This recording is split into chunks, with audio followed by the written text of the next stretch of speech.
Omicidio a Porcia, un uomo di 59 anni è stato ucciso dal compagno della figlia al culmine di una lite scoppiata in casa, ferito un secondo uomo. Rapina in un'azienda agricola nella zona di Legnago, nel Veronese. 5 banditi aggrediscono gli operai con spray al peperoncino e tentano la fuga con 3 quintali di canapa. Sono stati arrestati. Il blocco al Brennero, preannunciato per le prossime ore, fa scattare l'allerta in tutto il nord-est. Si preannuncia un sabato da bollino nero, allertate prefetture e forze dell'ordine. Sciopero generale dei sindacati di base, dai trasporti alla scuola, treni cancellati, caos e disagi, soprattutto a Venezia. Si protesta per i salari bassi e la precarietà. Ancora un morto sulle strade, è successo ieri sera in via Castellana ad Asolo. A perdere la vita un 48enne di Fonte, ha sbandato con la sua auto in fase di sorpasso. Cane con la rabbia, maxi emergenza, Vittorio Veneto, scatta la profilassi per 30 persone, l'obbligo di vaccinazione per oltre 5.000 tra cani e gatti, l'animale importato illegalmente dal Marocco. Passaggio di consegna a Venezia tra Luigi Brugnaro e Simone Venturini. A 4 giorni dalle elezioni vi garantisco tutto il mio impegno, ha detto il neosindaco. Tripudio di rosa e promozione straordinaria per il bellunese oggi, vetrina della 19ª tappa del Giro d'Italia. Feltre a Leghe Piani di Pezzè, vinta dallo statunitense Kuss. Buonasera e ben ritrovati con l'edizione del Veneto. In primo piano la cronaca che ci porta nel vicino Friuli Venezia Giulia con il delitto che si è consumato a Porcia, una lite familiare all'origine del delitto in via Zuccolo nel tardo pomeriggio. Il bilancio è di un morto e di un uomo ricoverato in gravissime condizioni all'ospedale di Udine. Quel poco che so, sono arrivato adesso, anzi voi siete arrivati prima di me, so che si tratta di una lite familiare, c'è un decesso e poi una persona un po' più giovane che mi sembra che anche questa sia grave. Una lite familiare è degenerata nel sangue a Porcia con una vittima e una persona in condizioni gravissime. È quanto accaduto nel tardo pomeriggio in via Zuccolo. Secondo quanto ricostruito sul posto, il diverbio sarebbe iniziato all'interno dell'abitazione tra un uomo di 51 anni, ex marito della donna, e il suocero 59enne, per poi degenerare, secondo una prima ipotesi, con l'utilizzo di una bottiglia in vetro davanti ai 2 figli presenti. Durante la colluttazione entrambi sono rimasti feriti. Sul posto sono intervenuti i sanitari del 118 con automedica e lì soccorso e ambulanza insieme alla Polizia di Stato, allertati dalla donna. Per il suocero, nonostante i tentativi di rianimazione, è stato constatato il decesso. L'ex marito, invece, è stato trasportato in elicottero all'ospedale di Udine in condizioni gravissime e in pericolo di vita. Non sono cose belle, resto a bocca aperta. Passavo di qui, potrei dirvi che ero di transito e mi sono visto questa nuvola di persone. Spero almeno che la persona che è in ospedale, che mi dicono che è molto grave, riesca a salvarsi. Per quanto riguarda un decesso, so che c'è un decesso, così mi viene detto, vi do le notizie che sto ricavando qui sul posto, non ho parole. Ed ancora cronaca, rapina in un'azienda agricola a Casalleone, in provincia di Verona. 5 malviventi aggrediscono gli operai. All'arrivo dei carabinieri tentano di fuggire nei campi ma vengono fermati ed arrestati. L'assalto si è consumato alle 3 di notte a Casalleone in un'azienda agricola. In quel momento nella proprietà ci sono degli operai di nazionalità indiana. Il comando, formato da 5 persone con il volto travisato da passamontagna, fa irruzione con 2 furgoni cassonati forzando il cancello d'ingresso e si dirige verso i capannoni dove ci sono i prodotti di canapa indiana già confezionati e pronti per essere spediti ad attività commerciali. Ad interrompere l'azione criminosa gli operai che scoprono i rapinatori mentre stanno mettendo a segno il colpo. All'improvviso uno degli operai viene colpito al volto con dello spray urticante, mentre i malviventi continuano a prelevare e caricare sui furgoni gli scatoloni contenenti la canapa per un peso complessivo di circa 3 quintali. Sono attimi di terrore per i lavoratori. Uno di loro riesce a comporre il 112 ed allertare i carabinieri. Sul posto in poco tempo si precipitano diverse auto dei militari dell'Arma. La zona viene circondata. Un rapinatore è fermato. gli altri fuggono tra i campi, ma per poco, perché i carabinieri, dopo una capillare ricerca nelle campagne limitrofe, riescono a rintracciare e fermare gli altri complici. Si tratta di un 61enne, un 29enne, un 30enne, un 34enne e un 24enne, tutti già noti alle forze dell'ordine e residenti nella provincia di Trento. Trovati dai carabinieri anche numerosi arnesi da scasso, passamontagna, spray urticante e diversi apparecchi elettronici. Tutto materiale posto sotto sequestro. Poco lontano viene trovato un'autovettura di grossa cilindrata che la banda avrebbe utilizzato per la fuga. I 5 arrestati sono stati condotti presso l'istituto penitenziario di Verona Montorio, dove in queste ore il giudice del Tribunale Scaligero ha convalidato l'arresto e disposto la misura cautelare della detenzione in carcere. Per la prima volta domani una manifestazione ambientalista in Austria bloccherà il Brennero. Si temono forti ripercussioni su strade ed autostrade di tutto il nord-est. Vertici oggi nelle prefetture.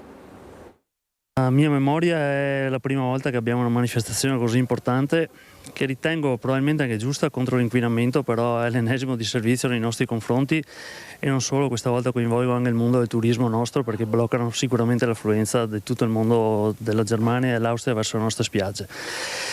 Purtroppo l'Austria fa partita un po' a sé, perché quando decidono di fare certe manifestazioni o certe iniziative loro partono con una decisione e l'Europa sembra insensibile a fermare queste problematiche. Una manifestazione organizzata da gruppi ambientalisti in territorio austriaco per sabato 30 maggio dalle 11 alle 19 rischia di mettere in ginocchio il traffico a nord-est con l'annunciato blocco del Brennero.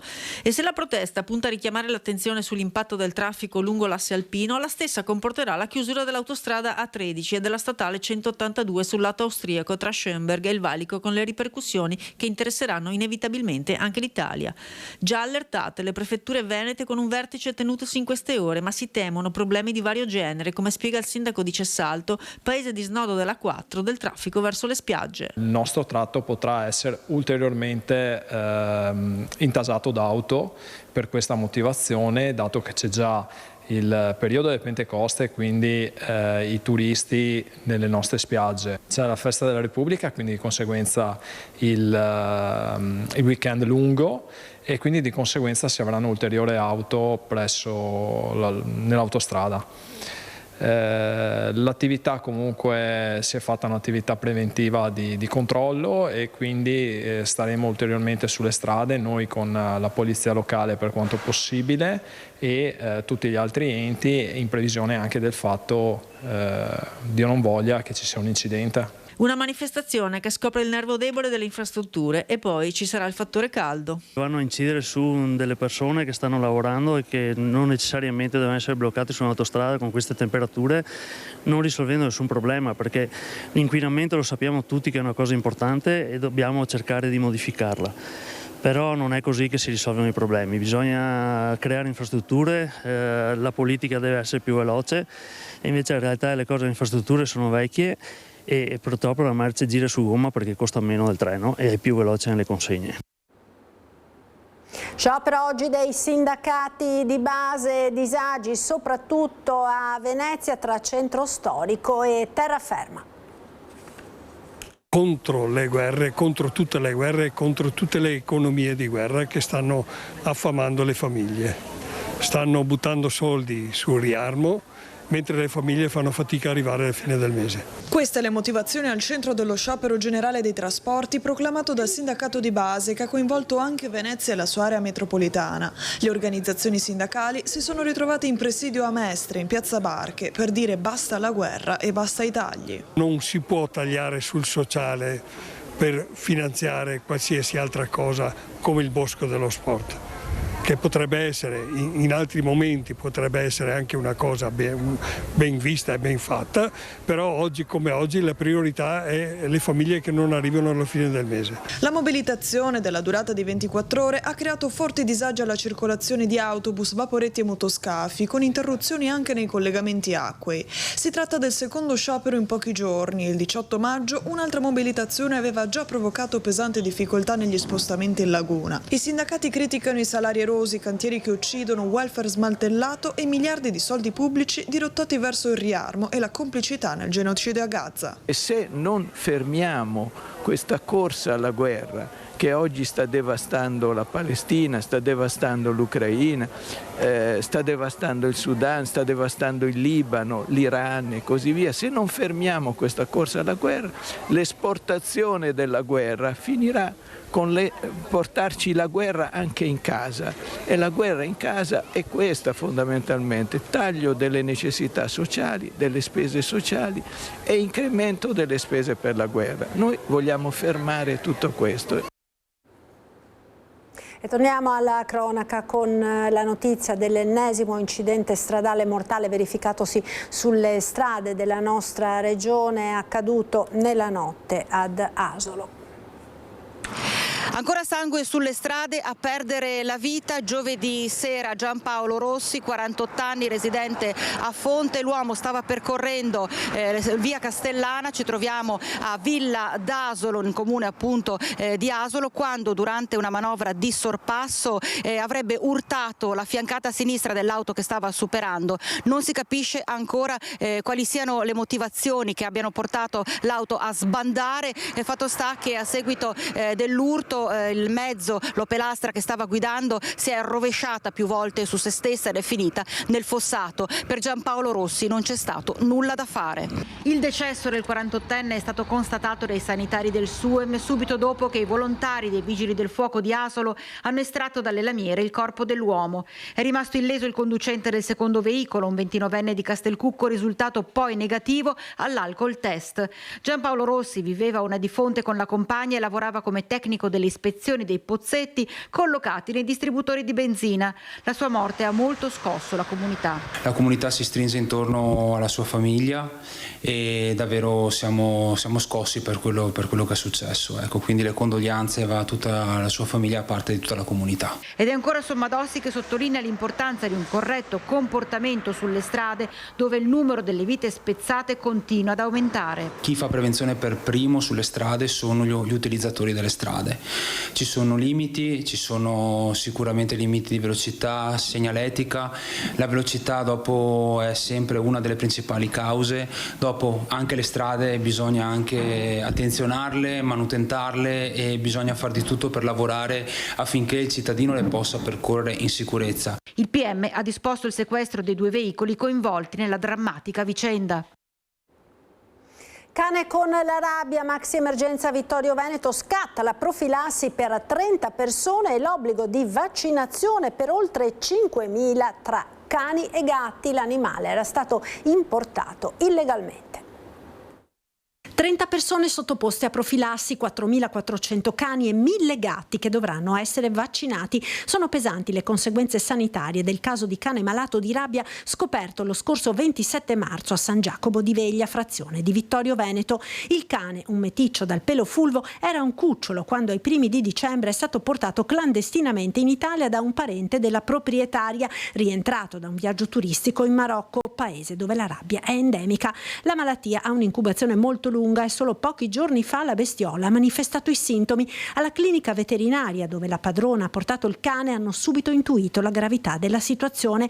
L'animale è stato sottoposto ad eutanasia ed inviato all'Istituto Zooprofilattico delle Venezie per le analisi che hanno confermato i sospetti. Si trattava di rabbia. Subito sono partiti tutte le attività di indagine per quanto concerne sia la parte veterinaria ma soprattutto i rintracci delle persone che erano a contatto con l'animale, in primis il proprietario dell'animale che era stato nel pomeriggio precedente morso dall'animale stesso. La profilassi è scattata per i familiari della proprietaria e per tutti i dipendenti della struttura veterinaria, in tutto 30 persone. Queste persone, nel caso specifico, che sono state individuate come contatti passibili di profilassi, sono state chiamate e saranno sottoposte a vaccinazione e somministrazione di immunoglobuline. 6 cani entrati in contatto con l'animale malato giocando con lui nel parco retrostante Fonte, il Brolo di San Giacomo sono stati posti in isolamento nel canile sanitario di Ponzano. Vi resteranno per 6 mesi, visto il lungo periodo di incubazione della malattia. Vaccinazione obbligatoria anche per tutti i cani e gatti di proprietà e di colonia nel comune di Vittorio Veneto, con ordinanza del sindaco. Un'ordinanza che serve a prevenire altri casi di diffusione appunto del virus della rabbia e attraverso appunto l'ordinanza di vaccinazione obbligatoria per tutti coloro che hanno un animale in casa, sia un cane che un gatto. A questo punto dobbiamo solo essere sicuri che non ci siano degli altri cani che magari hanno giocato con quest'animale nei 10 giorni precedenti la diagnosi. Saranno un numero limitato perché appunto già i proprietari sono stati molto collaborativi nel raccontare, nell'identificare altri animali a rischio. Se ci fosse qualche altro cane che è stato in contatto con quest'animale, deve essere immediatamente segnalato all'ASL per le misure di protezione della salute pubblica. E per i cittadini che necessitano di informazioni e chiarimenti sul caso di rabbia a San Giacomo di Veglia sono stati messi a disposizione 2 numeri di telefono, li vedete in sovraimpressione per i quesiti veterinari. Il numero è il 336 231711, per i quesiti medici 333 3360572. E torniamo ora alla cronaca, alla notizia di cronaca con la quale abbiamo aperto questo telegiornale, l'omicidio in famiglia a Porcia. Abbiamo in collegamento il nostro Federico De Rossa. A te Federico, buonasera.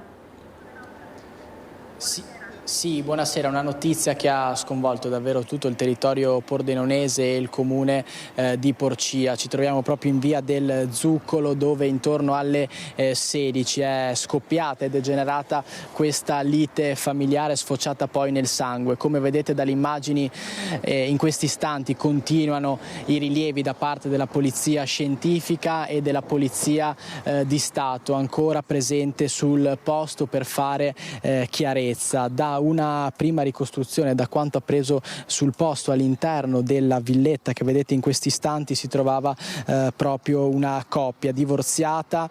Inizialmente in casa c'era il papà con la figlia e 2 bambini. In un secondo momento poi è arrivato l'ex marito e di lì proprio è scoppiata questa lite, una lite davvero molto violenta. Dalle prime informazioni si tratterebbe dell'arma del delitto, di una bottiglia, più precisamente dei cocci di bottiglia e poi ancora dei sassi. La vittima è un cittadino romeno di 59 anni, mentre l'ex marito della figlia è di 51 anni, di nazionalità italiana, ricoverato tuttora in gravissime condizioni all'ospedale di Udine, dove in questi istanti sta lottando tra la vita e la morte. Gli inquirenti stanno cercando di far luce su quale sia il movente e chiarire la dinamica di quanto successo. Da quanto trapelato, inoltre, il 51enne proprio durante il trasporto all'ospedale di Udine avrebbe rivelato e dichiarato agli operatori sanitari che avrebbe agito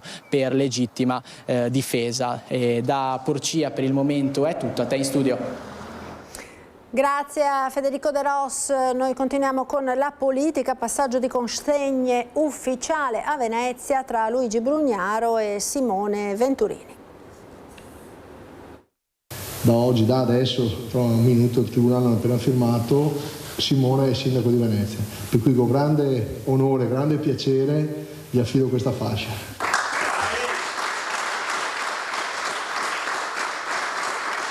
Il passaggio di fascia tricolore da Luigi Brugnaro a Simone Venturini è l'atto simbolico di un passaggio di consegne che da oggi è anche ufficiale. Dopo meno di 4 giorni dall'inizio dello spoglio delle schede elettorali, il nuovo sindaco di Venezia può cominciare il suo mandato ed entrare a Cafarsetti da primo cittadino. Buongiorno a tutti, buongiorno. È venuto da casa del comunale che parla che bel sindaco che aveva, no come quello del prima.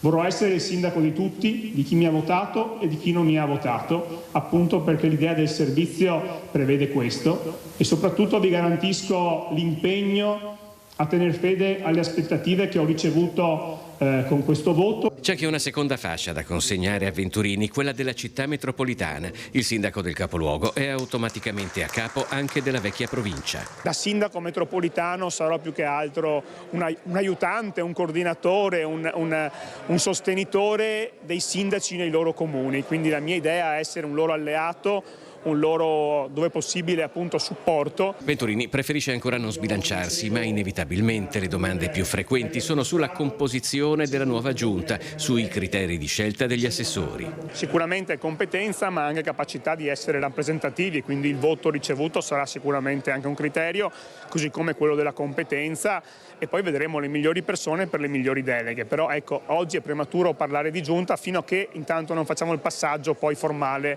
della cassa del comune. In base all'accordo elettorale, a Fratelli d'Italia aspetterebbero 4 assessori su 10, ma il verdetto delle urne e la netta affermazione della lista Venturini hanno riscritto profondamente i rapporti di forza tra alleati.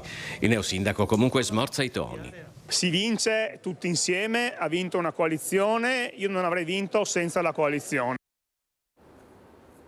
Il Giro d'Italia ora con il tappone dolomitico Feltre, Alleghe, Piani di Pezzè. Vediamo.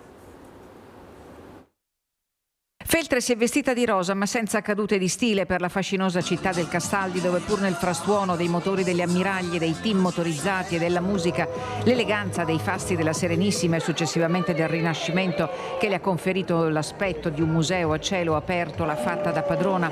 Lo start puntuale alle 12:30 tra una fiumana di appassionati. Grande soddisfazione partecipare a questo grande evento da Feltre, che è un significato di cultura, di sport e soprattutto di convivialità. Bellissimo, siamo riusciti ad avere un posto perché siamo arrivati per primi. Lei è di Feltre? No, da Riese, +10. La passione sopra ogni cosa. Sì, veramente, è una cosa indescrivibile, veramente. L'amore infinito rappresenta. Noi veniamo da Brescia, abbiamo preso le ferie apposta per seguire l'anno scorso a Desio e quest'anno a Feltre e continueremo. Io vengo da Santa Giustina, che è qua vicino, e ci tenevo a venire oggi perché mi piace il ciclismo sicuramente, ma perché ho tante persone da vedere oggi, soprattutto Milan, penso che oggi si possa vedere, spero che venga qui e incontrarlo. In prima fila l'occasione per incontrare i propri beniamini non è mancata, la presentazione delle squadre è stata salutata da un pubblico festante,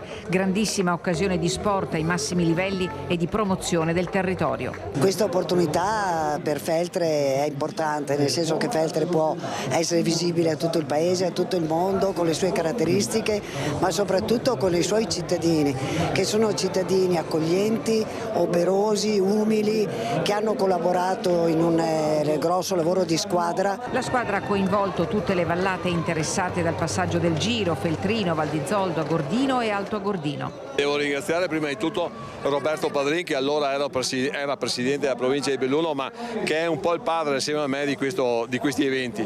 Poi abbiamo riempito una serie di tappe, dalle tappe bike fino alle donne, alle cicliste donne, ma soprattutto con un obiettivo che è quello di spendere i soldi ma promuovere il territorio. Sul palco prima e allo start poi il presidente della regione Alberto Stefani. Un giro fantastico che qui in Veneto sta regalando tante emozioni, c'è un forte senso di comunità ed è bello quando lo sport si abbina a questo straordinario senso di comunità che, dobbiamo dire, celebra anche le nostre bellezze. Ieri eravamo nelle colline e oggi siamo qui nelle Dolomiti, in un territorio meraviglioso che ha dato tanto. Collina e montagna unite dal riconoscimento UNESCO, che è un marchio riconoscibilissimo e che certamente porta tanti turisti.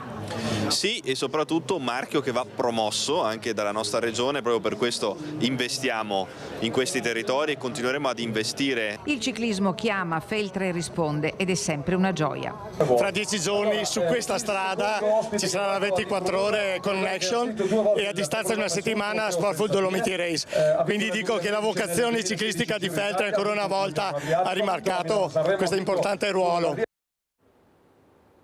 Ed era questo l'ultimo servizio, grazie per essere stati con noi. Subito dopo la sigla, le previsioni del tempo con il nostro meteo. Arrivederci.